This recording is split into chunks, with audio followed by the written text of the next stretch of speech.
Dear colleagues, dear Chairman Harald, thank you very much for this invitation, and I would like to give you some insights and a story on functional and molecular imaging.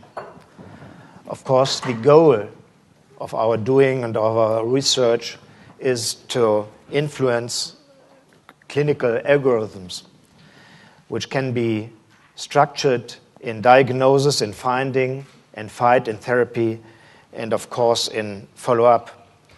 And if you have a look on different challenges we have already, for example, cancer, myocardial infarction, and stroke, there are common processes which are relevant for those diseases and which can be characterized for the process of apoptosis as well as I can show you, or as at least what I like to try to show you already.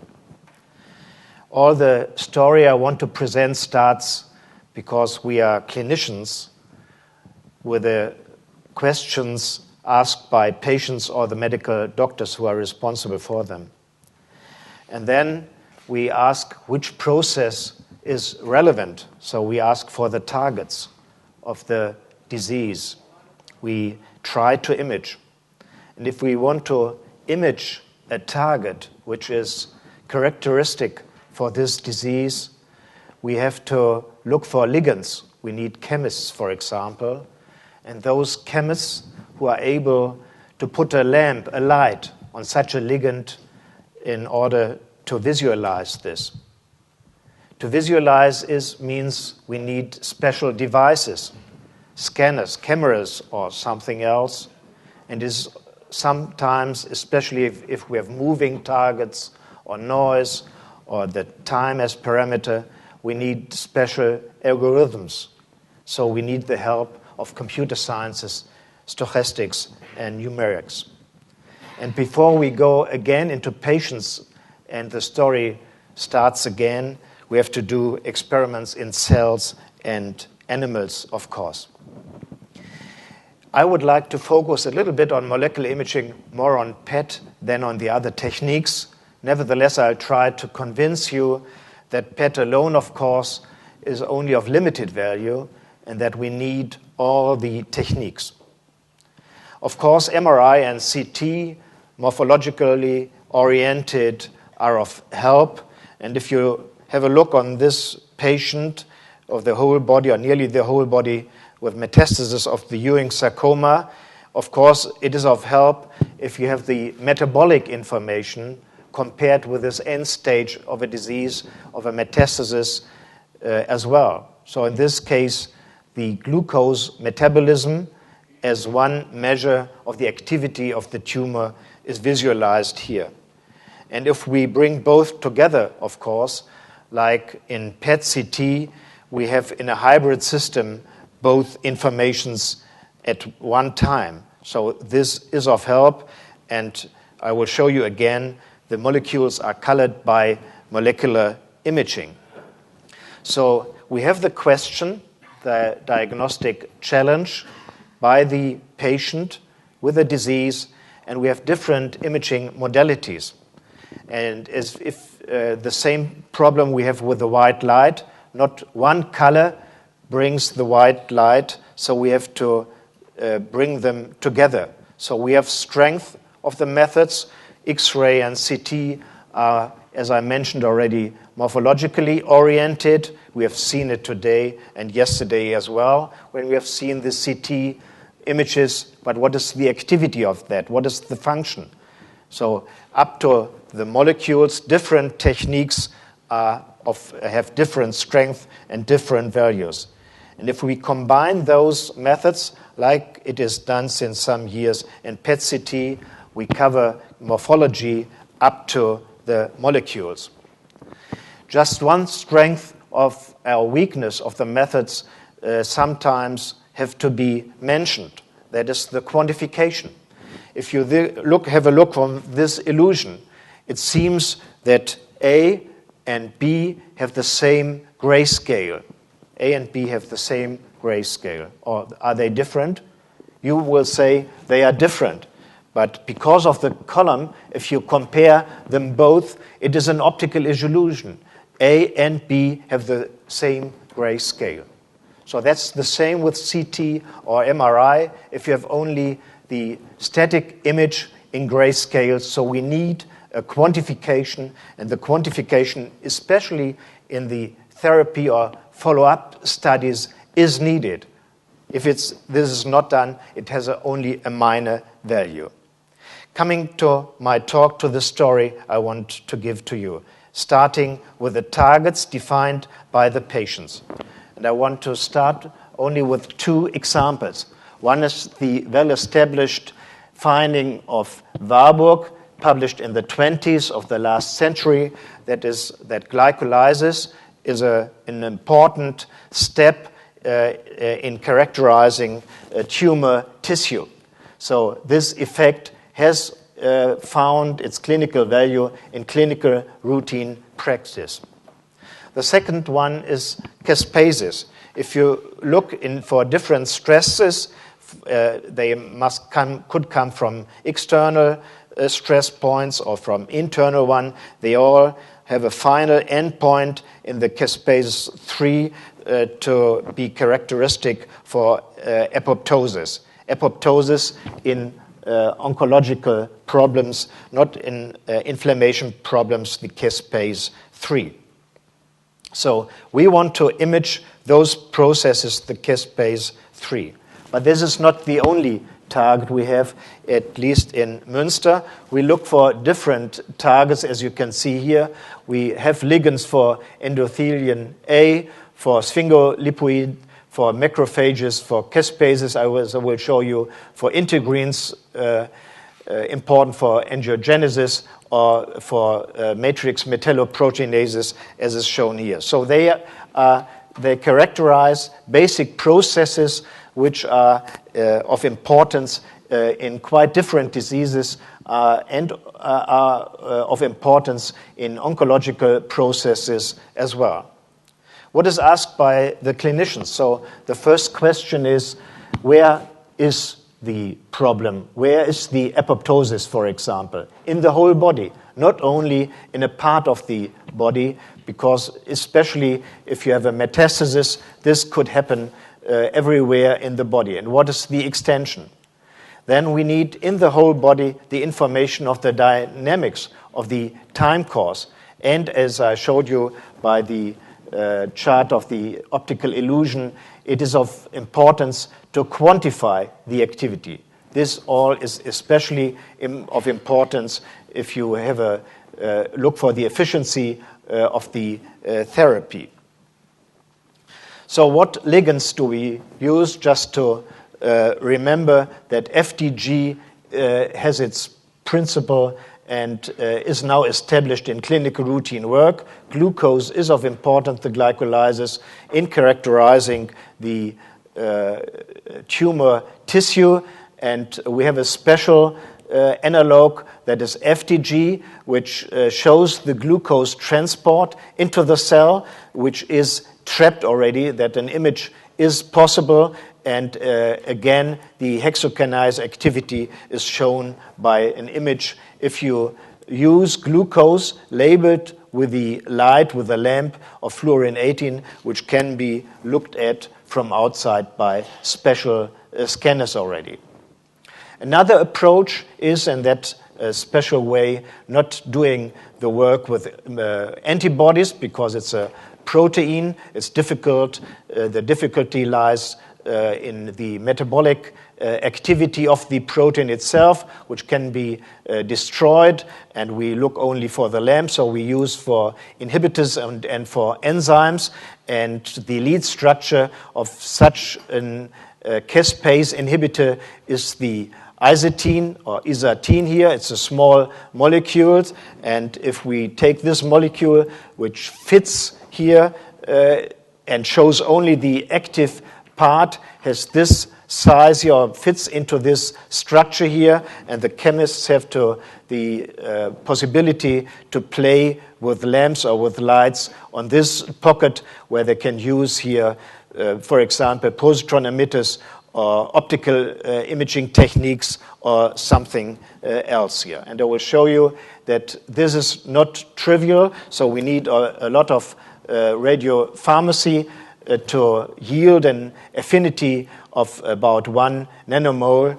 So we have a high specificity and a high sensitivity in the picomolar range if we optimized the pharmacokinetics as well. So all those parameters like stability, hydrophilicity, or something else are of importance. And of course, if the biokinetics needs a longer time than the half-life of fluorine-18, for example, lamps or lights like gallium-68 might be of value. So that's a short presentation of a long story which need years to yield such pharmaceuticals, to use them as ligands to visualize the targets already.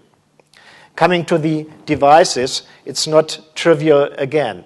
Normally, we have mice as a model in vivo for in vivo imaging for the whole body, and you need a scanner for the metabolic activity, for the molecular activity, which is given in Münster with a resolution of less than 1 millimeter here, and we have a CT scanner here as well with a resolution of 30 micrometer here. And if you combine those methods, here should be a mouse turning around. We have a very nice device to image those activities within a body and to attribute it to morphologic informations.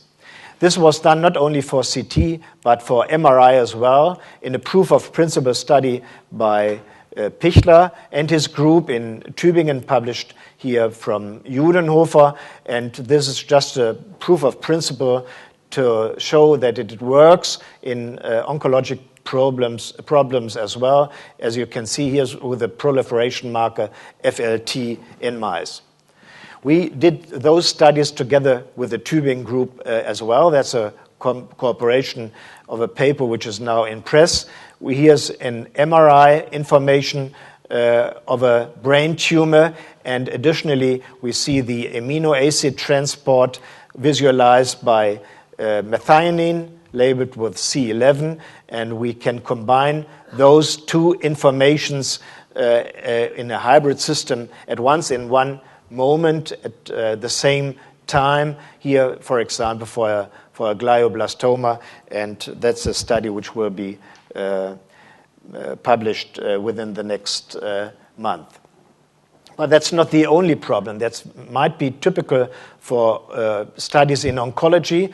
The challenge is, of course, if we have problems like moving organs, that must not be only the heart. It's a cooperation again with Tübingen. It's a study in a mouse, okay, not in a man, in a mouse, where we see the metabolic activity of a heart and the morphological information as well in a moving system here. And this is not only a problem in a normal mouse, but again in a mouse changed by any therapy as well. You see here that we produced here an infarction. You see the lack of activity in the apex of this mouse. You see the aneurysm here in the MRI, and both methods together co-registered at once. Again, a study did with the Tübingen group shows more information than one method alone.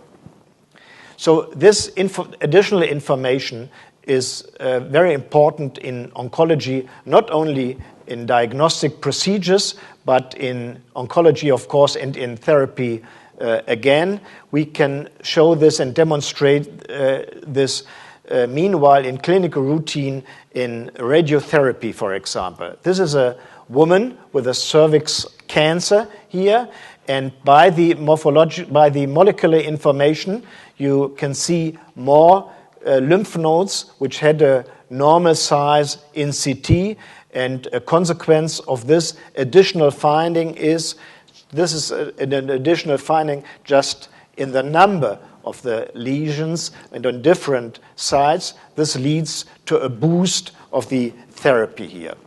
And this boost of a therapy, or a minor amount of therapy, is important, especially in the thorax as well. For example, in atelectasis, where you see that the volume, the planning targeting volume in CT is much higher than that which is demonstrated by the molecular activity of the glucose uptake. So this changes the therapy regime in those patients. And this is not only a case report, as I will show you later. This has a systematic value which was just published by the group from Nijmegen. But coming again to the devices already, motion correction, of course, is a problem which can be seen here in the moving heart. But this is, of course, not only in the heart of problem, but in tumors of the lung as well, because of the respiratory movement here. And if we correct for this, we will have a better image. And what we try to do is to translate this into the therapy as well. And if we would combine this, this is called, meanwhile, with a semantic word, theragnostic. This was published in a paper here from the Nijmegen group recently in Lancet Oncology. But what you have read already, what I hope and suppose is that by the FDG PET alone, you have a reduction of the irradiated volume up to 40%, and especially if you look for those patients during therapy, you change your volume again. In the average, you reduce this because you have success by your therapy again in the range of 1/3 of the patient. So this is really significant. This was shown for head and neck cancer, but is of value in different cancers as well. So the problem, of course, we have is not trivial. We have motion correction, where we need the help of computer sciences and numerics and stochastic mathematicians. And you can see here we look for different lesions here of the lung in a list mode acquisition. And you see, for example, that those activities here are very different depending on the respiratory movement. And we use flow measurements and mathematical algorithms to yield those techniques. And with those techniques, the better or nearly perfect images. And if we apply an attenuation correction for those images as well, you can see here, for example, that the spine is much more pronounced now, that this lesion within the thorax is more pronounced, while those on the close to the skin are not so pronounced. At least in the summary, we have less artifacts, less blurring, and less noise by motion correction methods, which have to be done not only for diagnostic purposes, but which we will hope will be of importance for therapy, especially for radiotherapy as well. This is, of course, of importance if you just see the movement by the respiratory movement in a CT, in an inspiratory and expiratory phase. And if you would plan a volume which have to be radiated, this would cover, of course, tissue which is healthy and which where an irradiation should be avoided already. This is not only important in the thorax itself, but in the liver, for example, as well. You can see here the movement because of the respiratory act for liver metastasis as well. So this is of importance in more organs than the heart and the lung itself.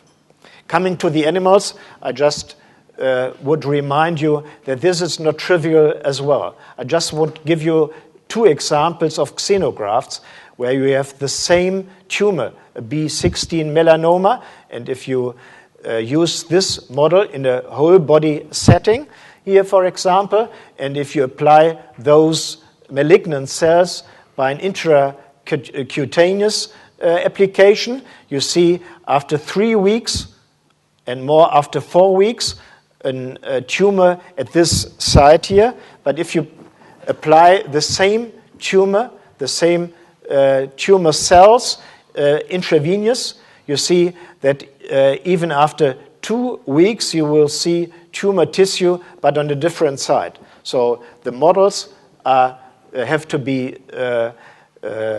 seen very critically. It's not so trivial to compare all those models within. You have to define the time, application, and different parameters. Those xenografts, for example, have importance meanwhile for caspase imaging as well. Remembering my time at Hammersmith Hospital, this is a recent study from the Imperial College of Medicine, where Adrian Lammertsma spent a lot of years already, shows that this whole body imaging is of importance, for example, to follow up the therapy with cyclophosphamide here, and you see that the uptake is changed by a factor of 2, the improvement of the apoptosis by an apoptosis marker here published in different regions here. So those animal models are of importance in the evaluation of those possibilities as well. We did those studies, as Harald Schicher mentioned already, in the heart, for example, where we looked for the isartines here, the apoptosis in a model with ischemia and reperfusion.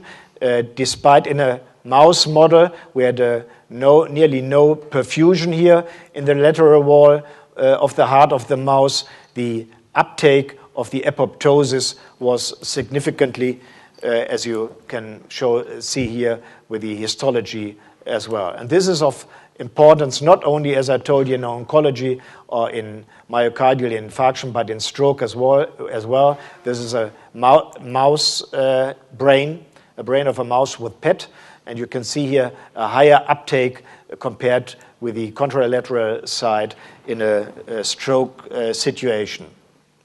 Coming at least to the patient. And it's not only because I'm in Bonn or Cologne. A very important study, a series of studies, is done here by the Cologne group, by the oncologists and nuclear medicine people from Cologne. This is the HD15 studies published in Blood a year ago, and they showed that the molecular imaging, the glucose, just the glucose uptake, showed that in negative results, independent of the CT findings, the reduction of the radiotherapy in those patients, they studied in this study more than 800 patients. In this prospective study, multi-center studies, was significantly compared with the years before.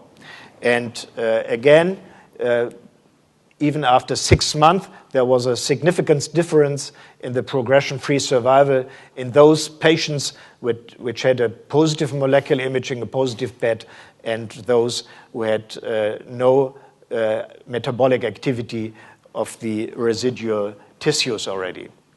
In my last clinical studies, I want to show is again a study from Nijmegen, which was published in the last year. Here, as you can see here, at the end of last year. So to make a long story short, they looked for the value of molecular imaging in those patients who had hepatic metastasis because of a colorectal tumor. It was a randomized prospective study, and they showed that in one of 6 patients, unnecessary surgery could be avoided by those patients which had a molecular imaging. And the free overall survival and the free disease time, even after 3 years, was the same in both groups. To end up, of course, I focused a little bit on molecular imaging with positron emission tomography, and I told you that in hybrid combination with morphological information is of importance. And there, of course, there's a competition with diffusion-weighted images, even in the whole body, published with what I would like to say first impressions by the group from Max Reiser from the University of München. So we have to face that those information could be joined together and have to be respected.